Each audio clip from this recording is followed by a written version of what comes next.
Did, did you ever get baked like a birthday cake? Because I just did. Because I started this and didn't realize I didn't push record. We are recording now. Yeah, we are. But did you ever get baked like a birthday cake? Like your 16-year-old's birthday cake? Because your baby turned 16 just yesterday on the 10th. Uh-huh. And your mother-in-law took a spill, so you have been reliving your time as a medical assistant, doing lots of lifting patients. I mean, this isn't a surgical patient, thankfully, but yeah, lifting lots of patients. My mother-in-law took a spill, and I have been very busy helping to get her into bed and ready to go to sleep for the night. Luckily, I have family that have come in, and they are taking care of all the daytime issues, because it's a lot. There's three of them. Okay, not just a 92-year-old that took the spill. No. We've got the half crippled one that had neck surgery. That remember that from last year? No, it's in here somewhere. Because the one thing you learn when lifting a patient is you don't never do that shit alone. And then you come home and you take a gummy, okay? And the thoughts start coming through your head of your memories, your favorite memories that make you smile, right? Not just me. My most favorite thing, like that's a word. My most favorite thing when I was a kid was words, like all kinds of words. Like words have always fascinated me. When you string them together in sentences and the stories in which it imposes just... Is it any wonder that the dictionary was my first book? I'm not kidding. Like the picture dictionary was my first book. Like I miss my library that I grew up with. I mean, it was the big building, with the wood. I don't know, is that oak or cedar? What do they got? What kind of wood they got in there that helps the leather bindings to retain moisture and all of that stuff? I'm sure I could Google it. But words, right? They just fascinate me.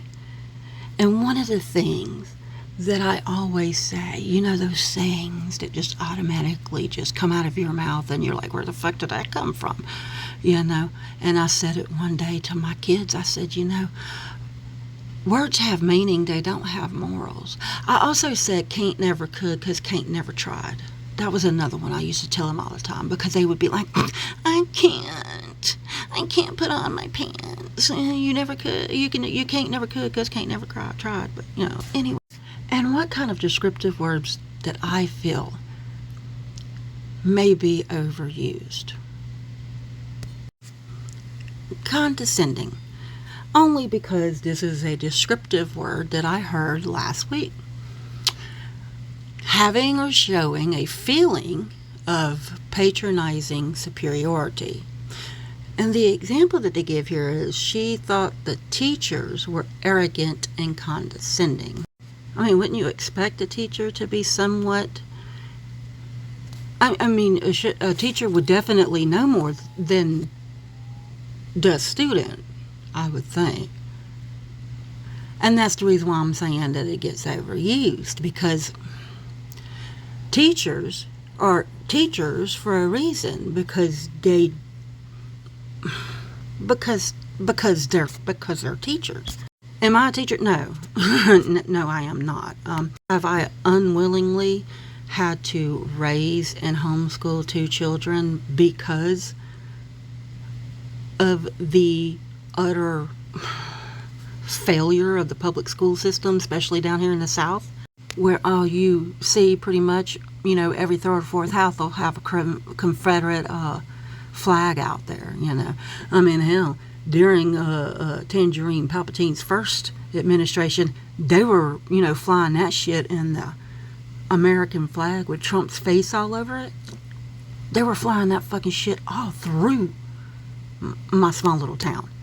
So to protect and teach my children how to think and not what to think, so that they would not follow the masses, because sometimes the M in that is silent. But even though I homeschooled, I leaned heavily on actual professional teachers that went to college, and I look to them for reading material and teaching, ways of teaching, and because they are the experts. So to say a teacher is condescending, it's meant to garner up an emotional response, and words have meanings, they don't have morals. To truly be condescending, you would have to believe that you are in fact superior or smarter than someone else. I think I've told y'all before, I don't like being the smartest person in the room. Okay, it's fucking scary in here. All right, no.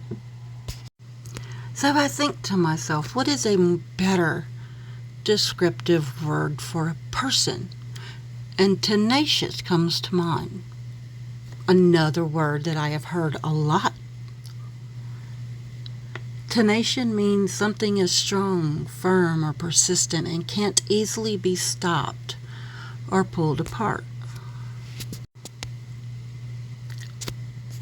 That word is a better descriptive word for anybody.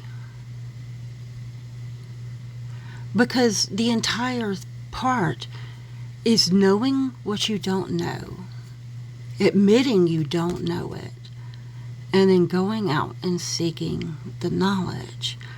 And then when you have it, and it just pops into your head, you can share it. You can share it. And sometimes it takes hearing things over and over and over and over again. I mean, I had to do that a lot. I would have to read passages of books over and over again. Because the words, they really were beautiful. If you know what they mean. Anyway. No, I'm the only one? Okay, table for one. Ooh, cookies.